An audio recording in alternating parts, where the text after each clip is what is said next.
تاب کے در لگے تیرگی می روی، بہر توبہ درائے شباب غوی، بشنو از گوش دل مثنوی معنوی، در رہے صدق برتا مسمم شوی، بشنو از گوش دل مثنوی معنوی، در رہے صدق برتا مسمم شوی۔ بسم اللہ الرحمن الرحیم، الحمدللہ رب العالمین، والصلاة والسلام علی سیدنا مولانا محمد سید الاولین والآخرین وعلی آلہ واصحابہ اجمعین، اما بعد۔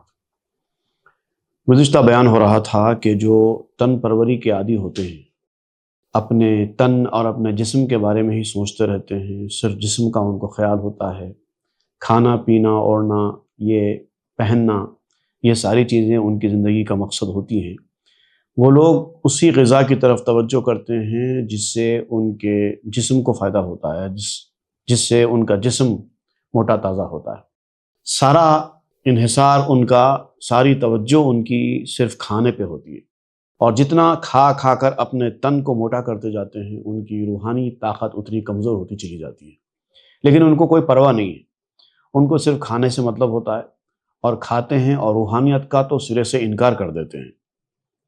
اور اگر ان سے کہا جائے کہ غذا اتنی ہی لو جتنی ضرورت ہے، اس سے زیادہ مت کھاؤ، تو وہ برداشت نہیں کر پاتے ایسی باتوں کو، کیونکہ وہ ان سے ہو ہی نہیں سکتا۔ ان کی ساری توجہ دنیا اور دنیا کی نعمتوں پر ہی ہوتی ہے۔ دنیا ایک ایسی چیز کا نام ہے کہ یہاں پر اس دنیا کی آپ کوئی بھی چیز کھائیں گے تو دنیا کی ہی رہے گی، اس سے روحانیت کو کوئی فائدہ پہنچنے والا نہیں ہے۔ خزاں ہو یا بہار ہو، ان کا حصہ مٹی ہی ہے۔ مٹی سے مراد مٹی سے نکلنے والی چیزیں ہی ہیں۔ لیکن انسان جانوروں کی طرح مٹی والا نہیں ہے، بلکہ روحانیت والا ہے، تو اس کو چاہیے کہ اپنے جسمانی اور اپنے تن کے معاملات میں جاتے جاتے روحانیت کی طرف بھی توجہ کرے۔ جہان کا سردار، دنیا کا سردار، سانپوں کی طرح مٹی کھانے والا نہیں ہوتا۔ اس کا ذکر کرتے ہوئے مولانا روم نے کہا تھا کہ جب دنیا دار دنیا داری کرتا ہے تو اس کی مثال اس چھوٹے سے کیڑے کی طرح ہوتی ہے جو مٹی میں رہ کر مٹی کھاتا رہتا ہے اور سمجھتا ہے کہ بس جو کچھ ہے بس یہی ہے۔ مٹی کو ہی وہ حلوہ سمجھتا ہے۔ گوبر کا کیڑا گوبر کے اندر رہ کر گوبر کی غذا کھا کر سمجھتا ہے کہ اس سے اچھی دنیا میں کوئی خوراک ہی نہیں ہے۔ کوا نجاست کھا کر یہ سمجھتا ہے کہ اس سے اچھا کھانا ہی نہیں ہے۔ تو دنیا دار بھی دنیا داری کرتے ہوئے سمجھتا ہے کہ اصلی زندگی تو میری زندگی ہے، کامیاب زندگی ہے۔ تو وہ روحانیت کو اور روحانیت کے ماننے والوں کو بالکل قبول نہیں کرتا اور ان کا مذاق اڑاتا ہے۔ تو ایسے میں مولانا روم کہتے ہیں کہ جب آپ کو روحانیت کے بارے میں معلومات ہو جائے اور جو روحانیت کے شہسوار ہیں ان کا دروازہ مل جائے، ان کا راستہ مل جائے، تو کہیں ایسا نہ ہو کہ دنیا کے یہ شعبہ دباز، دنیا کی طرف یہ جانے والے آپ کو اس راستے سے کھینچ کر اپنے راستے پر نہ لے جائیں۔ اور وہ ایسا کرتے بھی ہیں، خود بھی روحانیت سے بہت دور ہوتے ہیں، اور جو روحانیت کے میدان میں جاتا ہے وہ اس کو بھی کھینچ کر اپنی دنیا میں لانے کی کوشش کرتے رہتے ہیں، ہمت توڑتے رہتے ہیں، آپ کے مورال کو بوسٹ کرنے کے بجائے اور ڈاؤن کرتے چلے جاتے ہیں۔ تو ان کے اس طرح کے مورال کو ڈاؤن کرنے سے انسان بعض وقت ہمت ہار جاتا ہے، اور روحانیت کے میدان میں جو کچھ اس کو پریشانیاں ہوتی ہیں، کچھ تکلیفیں ہوتی ہیں، وہ اس سے بچ کر نکل جانا چاہتا ہے۔ تو یہ بہت خطرناک بات ہوتی ہے۔ ساری زندگی روحانیت کے میدان میں محنت کرتے رہے اور پھر ایک وقت کے بعد یہ راستہ چھوڑ کر دنیا داری کے راستے پر چلے جائیں تو اس سے بڑا نقصان کوئی نہیں ہے۔ تو اسی لیے جہاں بھی ایسی صورتحال پیدا ہو جائے، مولانا روم وہاں پر دعائیہ اشعار لا لیتے ہیں اور اللہ تعالیٰ سے دعا کرتے ہیں کہ پروردگار ہمیں واپس اس راستے پر مت لے جا۔ دیکھیے اس مناجات میں اب مولانا روم کیا کہتے ہیں۔ اے خدائے بے نظیر ایثار کن، گوش را چوں حلقہ دادی زی سخن۔ اے بے نظیر خدا جس کی کوئی مثال نہیں ہے، جس کی طرح کا کوئی نہیں ہے، تو ہم پر کچھ ایسا کرم، کچھ ایسی ہم کو عنایت کر دے، کیونکہ تو نے ہمارے کان کے اندر ایک حلقہ اب پہنا دیا ہے، ہم اس روحانیت کے میدان میں آ گئے ہیں، تیری ہی ہدایت سے آئے ہیں، تیری ہی رہنمائی سے آئے ہیں، تو اب جب تو ہمیں اس راستے پر لایا ہے تو اب ہمیں واپس پرانے راستے پر مت لے جا۔ گوش ماں گیرو بدام مجلس کشاں، کز رحیقت می خورندی سر خوشاں۔ اگر ہم غلطی سے بھی پرانے راستے کی طرف جانے لگیں تو ہمارا کان پکڑ کے کھینچ لے اور اس مجلس میں ہم کو لے کر جا جہاں روحانی شراب پینے والے اپنی مستی میں مگن ہوتے ہیں اور تیری معرفت کی شراب پی رہے ہیں۔ اگر ہم بشری تقاضوں کی وجہ سے، دنیا کے کھینچے جانے کی وجہ سے، دنیا جب ہم کو کھینچ رہی ہے اپنی طرف، تو اس کے اثرات کی وجہ سے اگر ہم یہ راستہ چھوڑ کر واپس اس راستے پر چلے جائیں اپنی غلطی کی وجہ سے، تو ایسا فضل کر کہ ہم کو کان پکڑ کے کھینچ کے روحانیت کے راستے میں لا لے، تاکہ ہم وہ روحانیت کے جو شہسوار ہیں ان سے اپنا دامن نہ چھڑا سکیں۔ چوب ماں بوئے رسانی دی ازیں، سر مبنداں مشکرا اے رب دی۔ جبکہ تو نے ہم کو روحانیت کی وہ بو سے فیضیاب کر دیا ہے۔ یہ تو وہ ہیں دنیا دار لوگ، ان کو کبھی وہ بو نصیب ہی نہیں ہوئے سونگھنے کے لیے، لیکن ہم کو تو نے سنگایا ہے، ہم کو اس کا مزہ لگایا ہے، اور جب تو نے ہم کو روحانیت کی اس خوشبو کا مزہ لگایا ہے تو پھر اب وہ دروازہ جس سے وہ خوشبو آتی ہے وہ ہمارے لیے بند نہ کر۔ اگر کچھ وقت کے لیے اس خوشبو کا دروازہ بند ہو جائے تو ہو سکتا ہے کہ ہم پلٹ کر پھر اسی راستے پر چلے جائیں۔ مشک اور مشک دونوں بھی یہاں پر فٹ ہوتے ہیں اس شعر میں۔ سر مبند عام مشک را اے رب دی، اس مشک کو، اس کے مشک کے منہ کو ہمارے لیے بند نہ کر جس کے اندر سے روحانیت کا پانی ہم کو میسر آتا ہے۔ استو نوشند ارزکورن در اناس، بے دریغی در عطا یا مستغاث۔ اے ہمارے فریاد کے سننے والے، اے ہماری دعاؤں کے سننے والے، تو جب عطا کرتا ہے تو بے دریغ عطا کرتا ہے۔ تیری عطا جب ہو جاتی ہے تو گن کر نہیں دیتا، بس بے تحاشا بے دریغ لٹا دیتا ہے۔ تو ایسی شان رکھنے والا ہے، اور تیرے اس فضل سے ہی سب لوگ پی رہے ہیں۔ وہ تیری معرفت کا جام جب تو پلا رہا ہے تو بے دریغ پلا رہا ہے، اور پینے والے چاہے وہ مذکر ہو یا مؤنث ہو، میل ہو یا فیمیل ہو، جس کو بھی یہ جام، یہ شراب میسر آئی ہے، وہ پیتے چلے جا رہے ہیں۔ اے دعا ناگفتہ استو مستجاب، دادا دل را ہر دمی صد فتح باب۔ تو وہ ہے جو مانگی ہوئی دعاؤں کو تو قبول ہی کرتا ہے، کبھی کبھار نہ مانگی ہوئی دعاؤں کو بھی قبول کر دیتا ہے۔ اللہ تعالیٰ نے جو چیزیں آپ کو دی ہیں، ہر چیز آپ کی مانگی ہوئی نہیں دی، کچھ تو ایسی چیزیں ہیں، کچھ ایسی نعمتیں ہیں جو آپ کو حاصل ہیں، آپ نے کبھی مانگی نہیں تھی، لیکن تب بھی اللہ تعالیٰ نے دے دی، بلکہ زیادہ تر ایسی نعمتیں ہی ہیں جو آپ نے مانگی نہیں تھی اور اللہ نے پھر بھی دے دی۔ تو نہ مانگی ہوئی دعا بھی تیرے پاس قبول ہوتی ہے۔ تو ہر لمحہ دل کو ہزاروں دروازے کھول دیتا ہے دل میں، تو کشادگیوں کے دروازے کھولنے والا ہے۔ یہاں پر جو لفظ استعمال ہوا ہے مستجاب، اے دعا ناگفتہ استو مستجاب، نہ مانگی ہوئی دعا بھی تیرے پاس مستجاب ہوتی ہے، قبول ہو جاتی ہے۔ مستجاب جو لفظ ہے یہ اجابت سے بنا ہے۔ اجابت کہتے ہیں کسی چیز کو قبول کر لینے کو، ایجاب اور قبول اسی سے بنا ہے، ایجاب اور قبول کرنا۔ تو اجابت کہتے ہیں قبول کر لینے کو، اور ایجاب کہتے ہیں جواب دینے کو۔ کوئی سوال کرے یا کوئی آپ سے کچھ بات کریں تو آپ ریسپونڈ جو کرتے ہیں، اس کو کہتے ہیں ایجاب۔ اور مجیب کہتے ہیں دعا قبول کرنے والے کو۔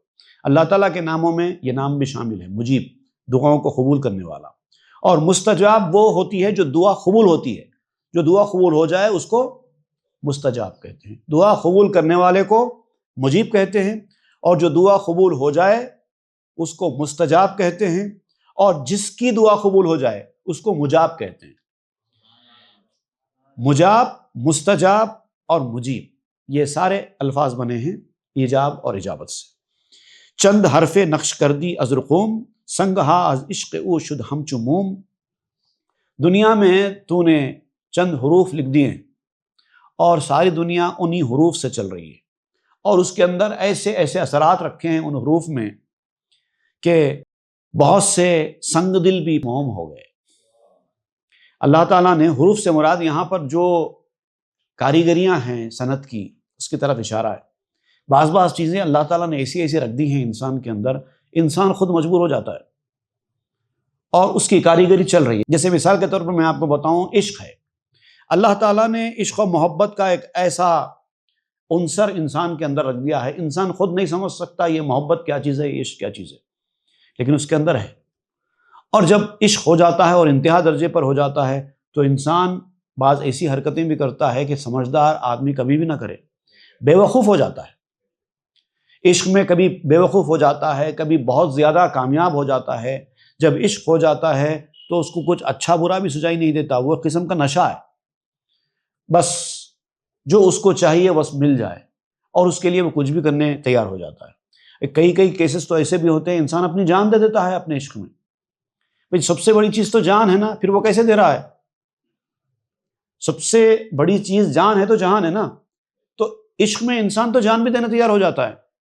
عشق اگر اس لیول پر چلا جائے تو یہ کیا چیز ہے عشق، انسان نہیں سمجھ پا رہا، لیکن اللہ تعالیٰ نے انسان کے اندر رکھ دیا ہے۔ اب کس لیے رکھا ہے وہ ایک دوسری بحث ہے۔ عشق رکھا گیا ہے، محبت کا عنصر انسان کے اندر رکھا گیا ہے، اور کیوں رکھا گیا ہے وہ دوسری بحث ہے، لیکن رکھا گیا ہے اور وہ اپنے تماشے دکھا رہا ہے۔ نون ابرو صاد چشموں جیم گوش، بر نوشتی فتنہ صد عقل و ہوش۔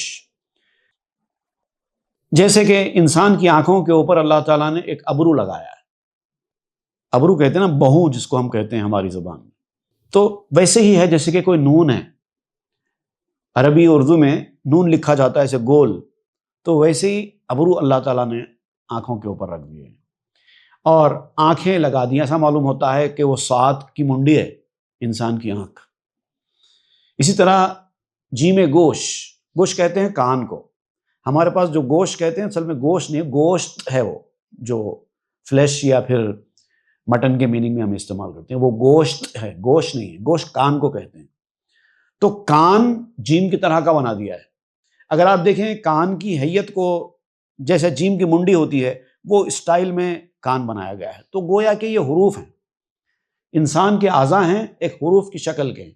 اب یہ جو مصرع ہے، نون ابرو صاد چشموں جیم گوش، اس کے اندر میں نے اپنے طور پر تھوڑی سی ترمیم کی ہے، میں نے اس کو ایسا کیا ہے، صاد چشموں نون ابرو عین گوش، میں نے ایک حرف بدل دیا۔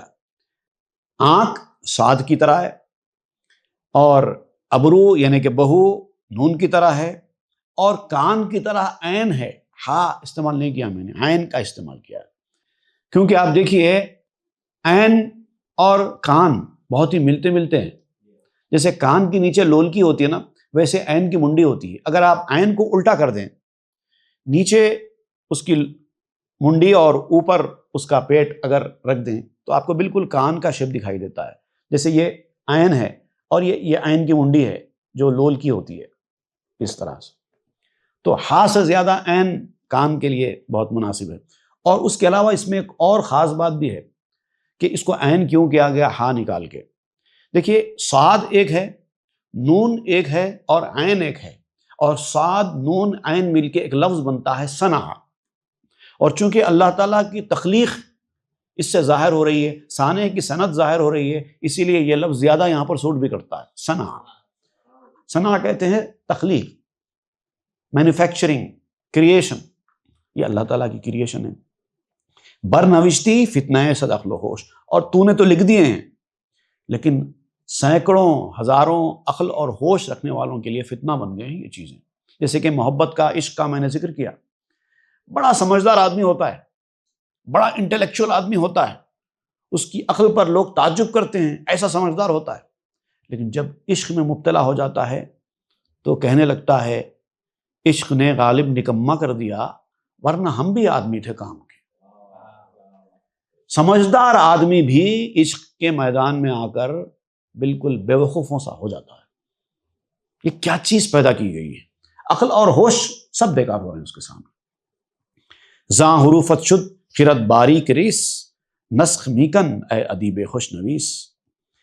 تیرے جو حروف تو نے لکھ دیے ہیں الف با جیم دال صاد عین، اس سے مراد آپ نہ صرف انسان جسم کے اعضاء لے رہے ہیں، بلکہ دنیا میں اللہ تعالیٰ نے جو جو چیزیں پیدا کی ہیں، مختلف قسم کی چیزیں پیدا کی ہیں اللہ تعالیٰ نے دنیا میں، رنگیں مختلف ہیں، کلرز اور خوشبوئیں، بدبو، روشنی، اندھیرا، یہ وہ ہزاروں لاکھوں چیزیں دنیا میں مختلف پیدا کی گئی ہیں۔ یہ حروف کی طرح اللہ تعالیٰ نے لکھ دیے، ہاتھ الگ شیپ کا ہے، پاؤں الگ شیپ کا ہے، منہ الگ شیپ کا ہے، گردن الگ شیپ کی ہے، سر الگ شیپ کا ہے، ناک الگ شیپ کی ہے، انگلیاں الگ شیپ کی ہیں، سب الگ الگ الگ بنا دی ہیں۔ یہ حروف کی طرح ہے۔ تو عقل کام نہیں کر رہی ہے کہ آخر ایسا کیسے بنایا گیا ہے۔ تو اب آپ اللہ تعالیٰ سے مخاطب ہو کر کہتے ہیں کہ اے اچھے لکھنے والے، بہت اچھا لکھا ہے تو نے، تو لکھتا جا، لوگوں کی تقدیریں لکھتا جا، در خرے ہر فکر بستہ بر عدم، دم بدم نقش خیال خوش رقم۔ اور جس طرح سے صورتیں انسان کی مختلف بنائی ہیں، ویسی سوچ کے انداز بھی مختلف بنائے ہیں۔ ہر آدمی الگ الگ طریقے سے سوچ رہا ہے، اچھے اچھے خیالات بھی آ رہے ہیں، برے برے خیالات بھی آ رہے ہیں، خوبصورت نقش و نگاری بھی تیار ہو رہی ہے خیالات میں، اور برے خیالات بھی بن رہے ہیں، سب چل رہا ہے۔ ہر فائے طرفہ بر لوح خیال، بر نوشتہ چشم و ابرو خط و خال۔ یہ خیال کی تختی ہے جو دکھائی نہیں دیتی۔ انسان کے دماغ کے اندر جو خیالات آتے ہیں وہ ایک ویڈیو کی طرح ہے جو مسلسل آتے رہتے ہیں اور بعد میں چلے جاتے رہتے ہیں۔ کہاں سے آ رہے ہیں، کدھر سے آ رہے ہیں، کچھ پتہ نہیں ہے انسان کو۔ ایک عجیب عجیب حروف کی شکل میں، الفاظ کی شکل میں آتے چلے جاتے ہیں۔ ایسا معلوم ہوتا ہے کہ جیسے ان کو کوئی بول رہا ہو۔ کبھی کبھار تو ان کو ایسا محسوس بھی ہوتا ہے جیسے کان میں آواز آ رہی ہو۔ خالی کوئی آدمی اگر بیٹھا ہوا ہے دھن میں سوچتا ہوا، آپ دیکھیں اس کے ذہن کے اندر مسلسل خیالات آتے رہتے ہیں، اور اس کی اپنی زبان میں آتے رہتے ہیں، اور وہ اس پر توجہ کرتا رہتا ہے۔ تو یہ خیالات آ کہاں سے رہے ہیں؟ یہ ایک عجیب حروف بن رہے ہیں، جیسے کہ آنکھ، جیسے کہ کان، جیسے کہ چہرہ، انسان کے مختلف اعضاء ہیں، ویسے خیالات بھی مختلف قسم کے آتے چلے جا رہے ہیں۔ بر عدم باشم نہ بر موجود مست، زاں کے معشوق عدم وافی ترست۔ لیکن میں ان خیالات کی طرف جانے والا نہیں ہوں۔ دنیا کی طرف کھینچنے کے لیے اس طرح کے بے شمار خیالات آتے رہیں گے، لیکن میں ان خیالات کی طرف جانے والا نہیں ہوں۔ میں عدم کا عاشق ہوں، موجود کا نہیں۔ میں اس دنیا کا عاشق ہوں۔ یہ سارے خیالات جو اس دنیا میں آ رہے ہیں اس کا تعلق اس دنیا سے ہے، اور میں اس دنیا میں دل لگانے والا آدمی ہوں ہی نہیں، تو میں ان کی طرف لبیک کہہ کر کیوں جاؤں؟ لوگ اگر بولتے ہیں بولنے دو، مجھے کوئی پرواہ نہیں ہے، مجھے جو چاہیے بس میں ادھر جاؤں گا۔ یہ موجود ہے، میں موجود کا عاشق نہیں ہوں، میں عدم کا عاشق ہوں، کیونکہ وہ عدم والا جو معشوق ہے میرا وہ زیادہ وفادار ہے۔ یہ وفادار نہیں ہے دنیا والے، یہ بے وفا ہوتے ہیں۔ دنیا کی محبت جب آپ کے دل میں پیدا ہو جائے تو یاد رکھنا چاہیے کہ یہ بے وفائی ہے جو آپ کر رہے ہیں۔ دنیا میں کوئی بھی کسی کا نہیں ہوا ہے، سب خود غرض ہے۔ جیسے آپ ان کی طرف غرض کے ساتھ جا رہے ہیں، ویسے وہ بھی آپ کی طرف غرض کے ساتھ ہی آتے ہیں۔ محبت کہاں ہے؟ محبت میں تو غرض ہوتی نہیں ہے، تو اس کا مطلب یہ ہے کہ یہاں پر محبت نہیں ہے بلکہ ضرورت ہے، اور آپ نے ضرورت کے لیے محبت کی جو ایک خوبصورت صفت اللہ تعالیٰ نے آپ کو دی ہے، آپ اس میں برباد کر رہے ہیں۔ ایک تو دنیا بے وفا، اس کے اوپر آپ خود بے وفا۔ اگر آپ دنیا میں کسی سے محبت کریں گے بھی تو وہ کب تک اس محبت میں آپ کا ساتھ دے گا؟ ایک نہ ایک دن تو اس کو بھی موت آنی ہے، وہ چلا جائے گا آپ کو اکیلا چھوڑ کر، اور اگر وہ نہ جائے تو آپ چلے جائیں گے۔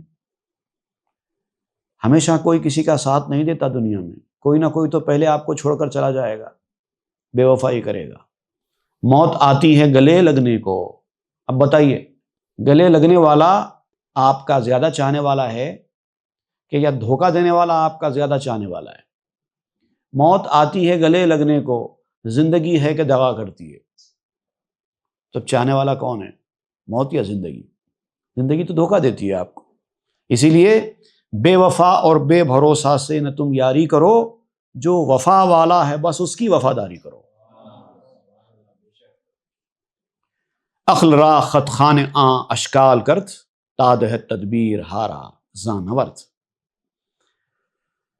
عقلوں کو خود اللہ تعالیٰ نے ایسا بنایا ہے کہ جو خیالات آ رہے ہیں اس کے پڑھنے کی صلاحیت اس کے اندر پیدا ہو جاتی ہے، سمجھنے کی صلاحیت پیدا ہوتی ہے، تاکہ یہ جو خیالات آ رہے ہیں اس کے اندر وہ تفریق کر سکے، امتیاز کر سکے، ڈفرینشیٹ کر سکے، ڈسٹنگش کر سکے کہ کون سے خیالات آپ کے فائدے کے لیے آ رہے ہیں، کون سے خیالات آپ کو نقصان پہنچانے کے لیے آ رہے ہیں۔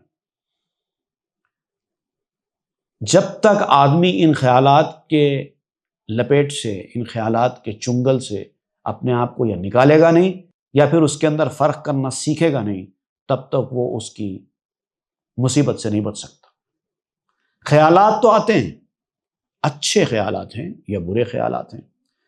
اچھے خیالات کس کی طرف سے آ رہے ہیں، برے خیالات کس کی طرف سے آ رہے ہیں، یہ تمیز کرنا اور اچھے خیالات پہ عمل کرنا اور فوری عمل کرنا اور برے خیالات سے اپنے آپ کو بچا کے رکھنا، یہ بہت ضروری ہوتا ہے، اور اس کی پہچان ہر کسی کے بس کی بات ہے نہیں۔ چو ملک از لوح محفوظ آخرت، ہر صباح درس ہر روزہ برت۔ انسانی عقل ہر صبح جب آپ نیند سے اٹھتے ہیں تو مختلف باتیں آپ کے کان میں ڈالتی ہیں، لوح محفوظ سے لاتی ہیں ایک ایک بات، کبھی کچھ کبھی کچھ، اور جس کا تعلق، جن کے خیالات کا تعلق لوح محفوظ سے قائم ہو جاتا ہے ان کو اچھی اچھی باتیں آتی ہیں، اور جن کی عقل کا تعلق اس دنیا سے جڑا ہوتا ہے ان کو کبھی اچھے خیالات نہیں آتے، ہمیشہ برے خیالات ہی آتے ہیں۔ اسی لیے اپنے ذہن کو اچھے خیالات کی آماج گاہ، اچھے خیالات کا مرکز بنانے کے لیے اپنے دماغ اور اپنی عقل کا رشتہ لوح محفوظ سے قائم کرنا چاہیے۔ بر عدم تحریر ہابیں بے بنان، واں سوادش حیرت سودائیان۔ اللہ تعالیٰ نے لوح محفوظ میں سب کچھ لکھ دیا ہے، اور اگر آپ کی عقل لوح محفوظ کی عبارتیں پڑھنے کے قابل ہو جائیں، وہاں سے اگر آپ کے ذہن میں وہ باتیں آنے لگیں تو پھر دنیا والوں کے لیے باعث حیرت ہو جائے گا۔ جیسے دنیا میں آپ نے پڑھا ہوگا اہل اللہ کی سوانح میں، ان کے بایوگرافیز میں، کہ وہ لوگ بہت ساری باتیں پہلے سے معلوم کر لیتے ہیں، ایسا ہونے والا ہے، ایسا ہونے والا ہے، یا ان کے ساتھ ایسا ہوا ہے، ان کے ساتھ ایسا ہوا ہے، جو غیب کی باتیں ہوتی ہیں ایکچوئل دیکھا جائے تو، لیکن وہ بول دیتے ہیں، کبھی تو مستقبل کی باتیں بیان کر دیتے ہیں اور کبھی ماضی کی باتیں کہنے لگتے ہیں۔ تو اب دنیا والے کو بڑی حیرت ہوتی ہے کہ ان کو کیسے پتا چلا، ان کو کیسے پتا چلا یہ سب باتیں؟ تو اس کا جواب مولانا روم دے رہے ہیں کہ ان کے دماغ کا رشتہ لوح محفوظ سے قائم ہو گیا ہے، اسی لیے وہاں سے ان کے ذہن میں باتیں آ رہی ہیں۔ ہر کسے شد بر خیال ریش گاؤ، گشت در سودائے گنجے گنج کاؤ۔ لیکن دنیا میں ایسا نہیں ہے، دنیا میں ہر آدمی ایک ایک عجیب خبط میں مبتلا ہے، ہر آدمی یہ سمجھا ہوا ہے کہ میں صحیح ہوں، ہر آدمی بے وقوف ہے اپنے آپ میں، لمبی لمبی پلاننگ کر رہا ہے۔ ایک جاہل گمار دنیا دار آدمی کو جا کر آپ دیکھو، وہ بھی سمجھتا ہے کہ بس میں صحیح کر رہا ہوں، بس میرے پاس جو ہے وہی صحیح ہے، میں جو کر رہا ہوں وہی صحیح ہے اور مجھے سب کچھ معلوم ہے۔ اگر آپ کسی آدمی کو جا کر، دنیا دار آدمی کو جا کر کچھ اچھی بات بتانے کی کوشش کرو، اس کا کیا رپلائی ہوگا آپ دیکھیے۔ وہ کہے گا ہم کو سب معلوم ہے، آپ کو بتانے کی ضرورت نہیں، ہم کو سب معلوم۔ یہ ہے غلط فہمی۔ از خیال گشتہ شخص پرشی کو، روئے آوردہ میں معدن ہائے کو۔ خیالات میں گھرا ہوا انسان بس پرشکو ہے، اکڑا ہوا ہے۔ دنیا دار آدمی جس کو کچھ معلومات نہیں ہے، وہ بھی زمین کے اوپر ایسے اکڑ کر چل رہا ہے جیسے کہ بس جو کچھ ہے بس وہی ہے، جبکہ اس کے جو کان ہیں وہ پہاڑوں کی طرف ہیں، کمائی کی طرف ہیں، دولت کی طرف ہیں، جبکہ وہ اصلی چیزیں ہی نہیں ہیں۔ وس خیال آن دیگر بات جو دے مر، رو نہادہ سوئے دریا بحر در۔ دنیا میں جو آدمی جو کام کر رہا ہے نا، وہ خیالات کی وجہ سے کر رہا ہے۔ ہر آدمی دنیا میں کچھ کام کر رہا ہے، بس وہ سمجھ رہا ہے کہ میں بہت بہترین کارنامہ انجام دے رہا ہوں۔ دنیا دار آدمی وہی سمجھ رہا ہے، عالم وہی سمجھ رہا ہے، فاضل وہی سمجھ رہا ہے، ڈاکٹر وہی سمجھ رہا ہے، انجینئر وہی سمجھ رہا ہے، اور سیاستدان وہی سمجھ رہا ہے، یہاں تک کہ ناچنے گانے والے فلم سٹارز جس کو ہم کہتے ہیں، وہ سمجھ رہے ہیں کہ ہم بہترین کام کر رہے ہیں۔ وس خیال آن دیگر با جہد مر، رو نہادہ سوئے دریا بحر در۔ ہر شخص اپنے اپنے خیالات کے مطابق کام کر رہا ہے، اور اس کو جو اچھا لگتا ہے وہی اچھا ہے، اور اس کو جو برا لگتا ہے وہ برا ہے۔ دوسرا ایک خیال اس کے ذہن میں آتا ہے تو اب وہ خیال کو لے کر اب نکل جاتا ہے، اب اس کو حاصل کرنے کی فراق میں۔ اگر اس کو پتہ چل جائے کہ ایک دریا میں موتی ہے، اب فوری موتی تلاش کرنے کی جستجو میں لگ جاتا ہے۔ ایک چیز اس کے ذہن میں آ کر بیٹھ گئی کہ یہ کام کرنا ہے، بس وہ اسی کے پیچھے ہو جاتا ہے اور سمجھتا ہے کہ بس وقت کی ضرورت یہی ہے۔ تو ایک قسم کا خبط ہے، جیسے حضرت خواجہ محی اللہ رضی اللہ تعالیٰ عنہ نے فرمایا اپنے ارشادات میں، ہر شخص اپنے اپنے خبط میں گرفتار ہے۔ عالم، ڈاکٹر، یہ پیشہ وہ پیشہ، دنیا داری کرنے والا، سیاستدان، ہر آدمی بس سمجھ رہا ہے کہ میں صحیح۔ وہاں دیگر بہرے ترا خوب در کنشت، وہاں یکے اندر ہری سی سوئی کشت۔ یہاں تک کہ دنیا داری کو چھوڑ کر رہبانیت اختیار کرنے والا درویش یا راہب جو جنگلوں میں نکل جاتے ہیں دنیا داری چھوڑ کر عبادت ریاضت کرنے کے لیے، وہ بھی اسی غلط فہمی کا شکار ہیں کہ یہیں پر میری اصلی زندگی ہے۔ ہر آدمی اپنی سوچ کے مطابق ہی کام کر رہا ہے اور اسی کو صحیح سمجھ رہا ہے۔ وہاں یکے اندر ہری سی سوئے کشت، اور ایک آدمی وہ ہے جو کھیتی باڑی کر رہا ہے تو وہ سمجھتا ہے کہ بس کھیتی باڑی ہی سے دنیا چل رہی ہے، دنیا میں جو اصلی پیشہ ہے وہ کھیتی باڑی ہی ہے، بس اگر یہ نہ ہو تو دنیا نہ چلے۔ ہر آدمی بس ایسی سمجھا ہوا ہے۔ از خیال آن رہزن رستہ شدہ، وز خیال ہی مرہم خستہ شدہ۔ یہ خیال کی وجہ سے ایک آدمی بازار کا ڈاکو تک بن جاتا ہے، اس کے ذہن میں آ گیا بس ڈاکہ ڈالو، سب سے اچھا پیشہ یہی ہے، سب سے زیادہ کمائی یہی ہے، بس اسی کے پیچھے لگ جاتا ہے۔ یہی خیال ہے اس کا، جو اصل سبب بنا ہے اس کی گمراہی کا۔ سارے خیالات کی وجہ سے کام ہو رہے ہیں۔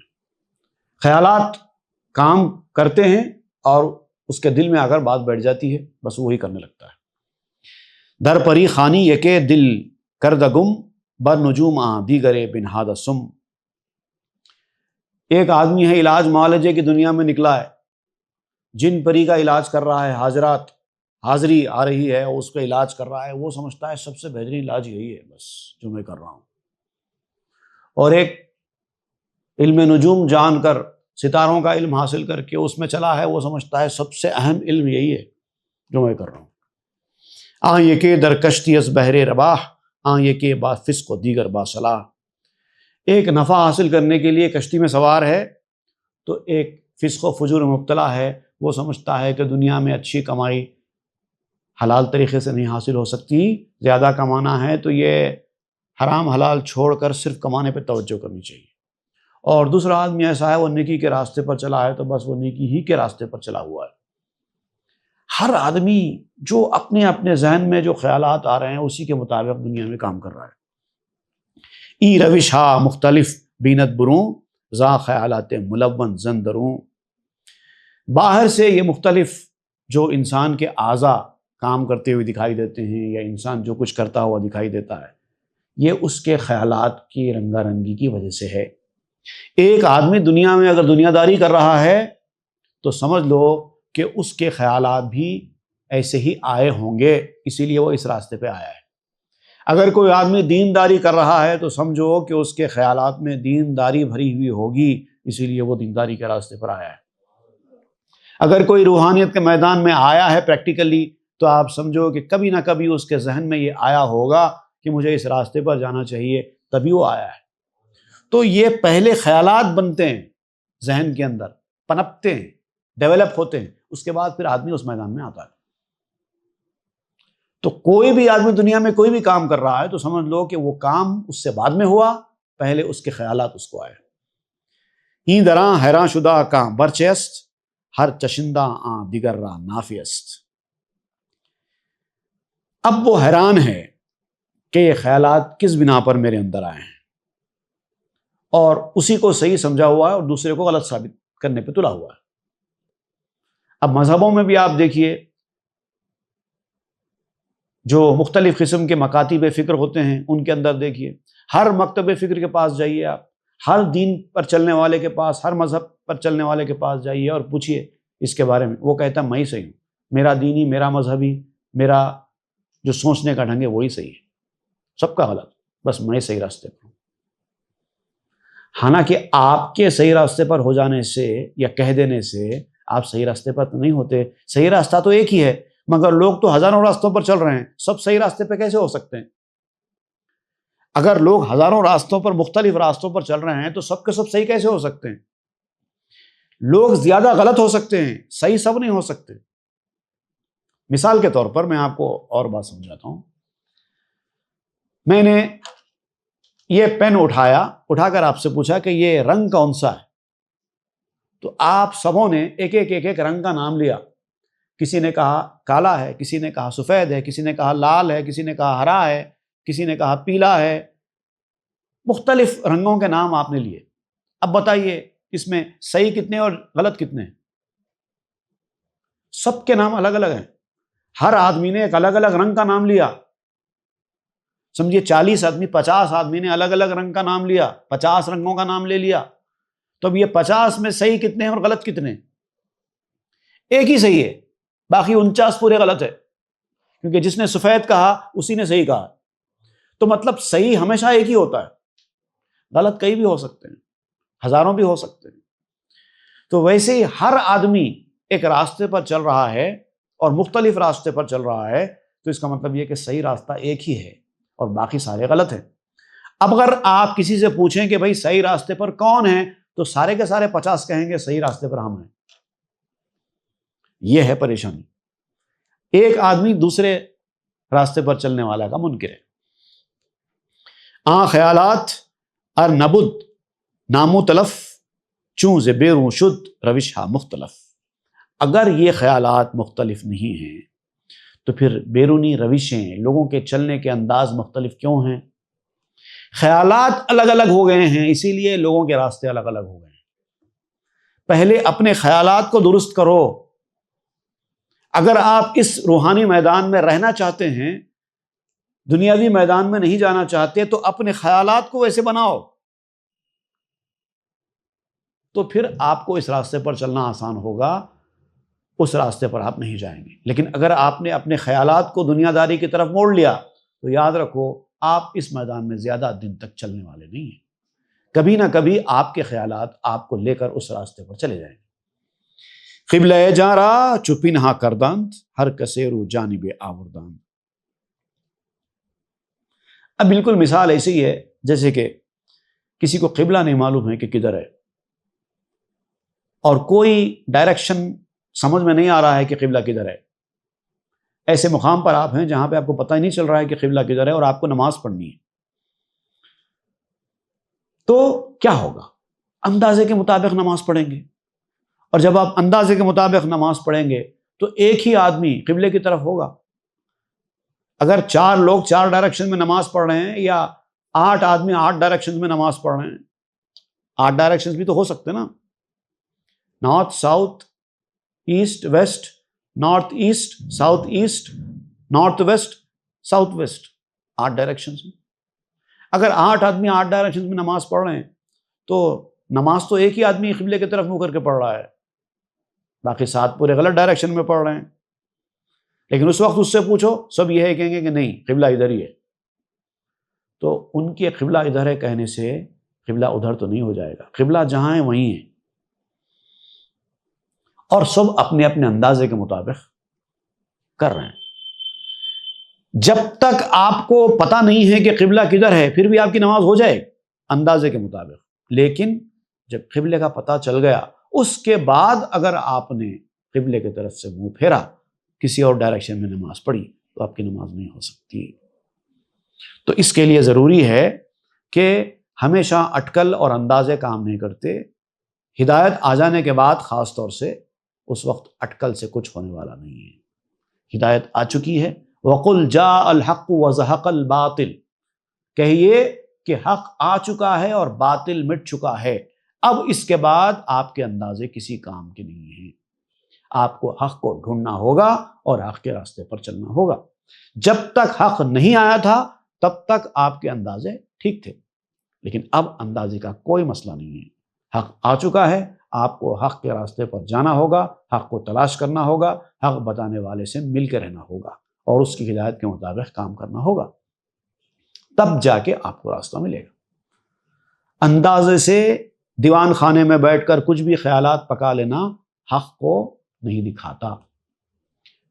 اگر آپ سچے ہیں تو آپ کو دلیل لانا چاہیے اور دلیل کو ماننا چاہیے۔